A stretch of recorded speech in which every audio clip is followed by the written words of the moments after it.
দাবি আমাদের pay scale দিতে হবে।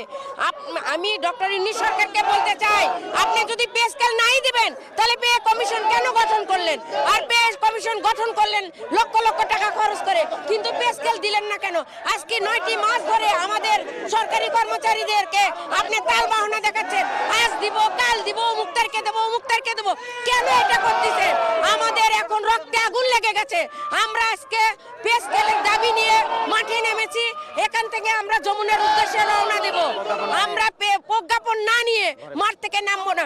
এই দেখেন, সাদা কাপড় পরে এসেছি, প্রয়োজনে লাশ হয়ে যাব, তবু আমাদের পে স্কেল আদায় করেই ছাড়বো ইনশাআল্লাহ। আমাদের দাবি হচ্ছে নবম পে স্কেলের প্রজ্ঞাপন। নবম পে স্কেলের প্রজ্ঞাপনে জারির জন্য আমরা আজকে কেন্দ্রীয় শহীদ মিনারে লাখো প্রজাতন্ত্রের কর্মচারী ঐক্যবদ্ধ হয়েছি, একত্র হয়ে গেছি।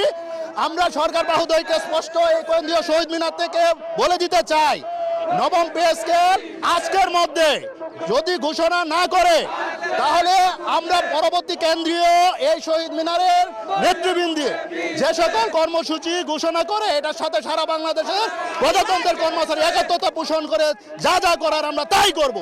কিন্তু আমাদের দাবি একটাই, আজকের মধ্যে নবম পে স্কেলের প্রজ্ঞাপন জারি করতেই হবে। পে স্কেল না দিলে বেতন বাড়বে না। পে স্কেল দ্রব্যমূল্যের দাম বেড়ে গেছে, প্রতি 5 বছর পর পরে পে স্কেল দিলে বেতন বাড়ে।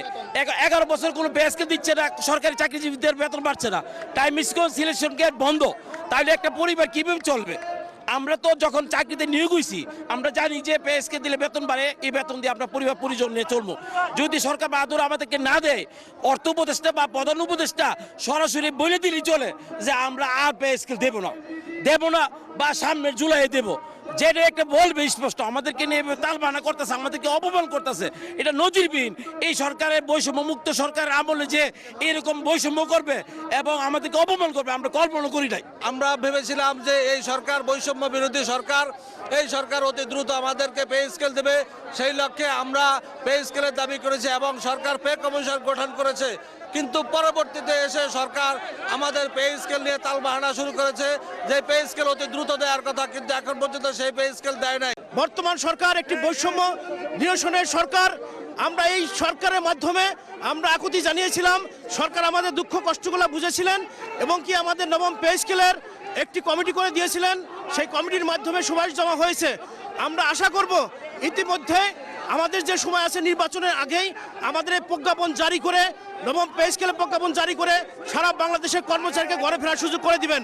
যদি সেটা না হয়, তাহলে আজকে সমাবেশ থেকে আমরা কিছুক্ষণ পরেই যমুনা অভিমুখী পদযাত্রা করব, যেখানে আমাদের প্রতিরোধ করবে, সেখানে আমরা দুর্বার আন্দোলনের মাধ্যমে আমাদের এই দাবি আদায় করে ইনশাল্লাহ ঘরে ফিরবো।